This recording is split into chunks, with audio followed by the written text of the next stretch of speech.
Hello दोस्तों, आप सभी का स्वागत है मेरे चैनल अंकित स्टडी पॉइंट पर। ठीक है दोस्तों, तो आज हमारा टॉपिक है ये जो 18वीं लोकसभा के चुनाव हुए हैं उनके बारे में क्वेश्चन है। कौन किसको कितनी सीटें मिली हैं, कौन से राज्य में कौन से जीता हुआ है और कौन से संसदीय क्षेत्र पे। ठीक है दोस्तों, आइए हम लोग चलते अपनी क्लास को स्टार्ट करते हैं। पहला क्वेश्चन है, वर्ष 2024 में कौन सी लोकसभा के लिए चुनाव आयोजित किया, मतलब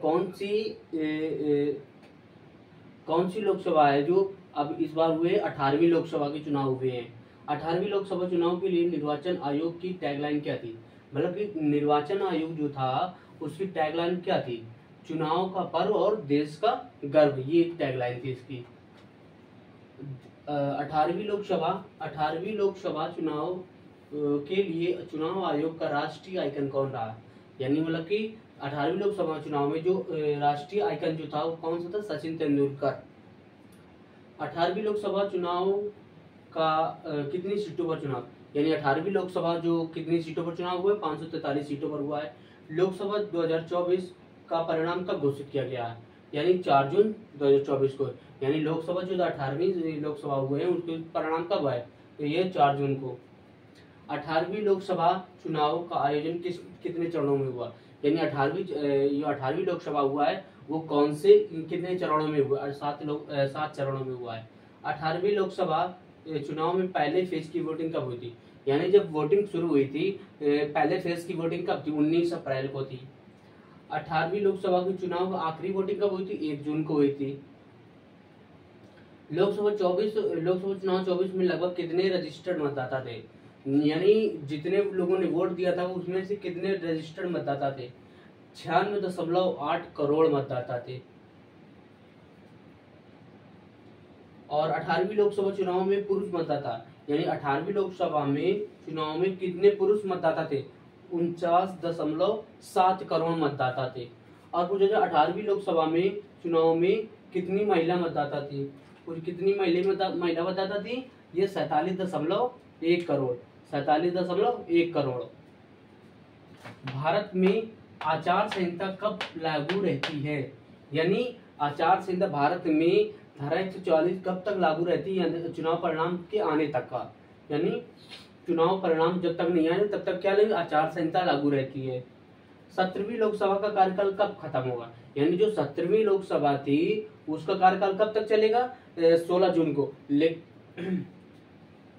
18वीं लोकसभा के पहले चरण का चुनाव कितनी सीटों पर हुआ था, यदि अगर पूछा जाए क्वेश्चन पे 18वीं लोकसभा का चुनाव की पहली सीटों पर कितने सीटों पर हुई थी, 102 सीटों के लिए। 18वीं लोकसभा के साथ कितने राज्यों में विधानसभा भी चुनाव हुए हैं, यानी लोकसभा के साथ साथ विधानसभा भी कितने राज्यों में हुए हैं, ये 4 राज्यों में हुए हैं। भारत में वर्तमान में चुनाव आयुक्त कौन है, अगर चुनाव आयुक्त की बात करा जाए तो ज्ञानेश कुमार और सुखवीर सिंह। अगर भारत में वर्तमान मुख्य चुनाव आयुक्त, अगर पूछा जाए भारत में वर्तमान में मुख्य चुनाव आयुक्त कौन है, राजीव कुमार। लोकसभा चुनाव लड़ने के लिए न्यूनतम, यानी अगर पूछा जाए लोकसभा चुनाव लड़ने के लिए न्यूनतम आयु कितने वर्ष होनी चाहिए, 25 वर्ष होनी चाहिए। प्रधानमंत्री नरेंद्र मोदी का निर्वाचन क्षेत्र कौन सा है, अगर पूछा जाए प्रधानमंत्री नरेंद्र मोदी जो है उनका निर्वाचन क्षेत्र कौन सा, संसदीय क्षेत्र कौन सा है, वो वाराणसी। राहुल गांधी का निर्वाचन क्षेत्र पूछा जाए वो कौन सा है, रायबरेली और वायनाड जो केरल में पड़ता है।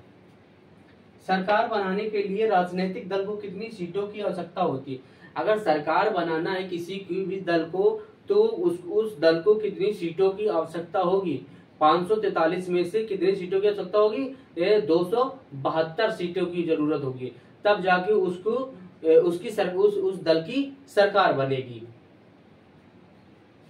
बीजेपी ने कितनी सीटें मिली, अगर पूछा जाए बीजेपी को 2018वीं लोकसभा में कितनी सीटें मिली है, 241 सीटें मिली है। अगर पूछा जाए एनडीए गठबंधन को 18वीं लोकसभा में, अगर देखो बीजेपी और एनडीए जो है इनमें से बहुत से पार्टी शामिल है जिसको तो मिलाकर पूरी कितनी सीटें मिली, 292 सीटें मिली है। ठीक है, तो ये तो थे लोकसभा के 18वीं लोकसभा के क्वेश्चन। अभी जो बाकी है वो आएंगे नेक्स्ट पार्ट पर। ठीक है दोस्तों।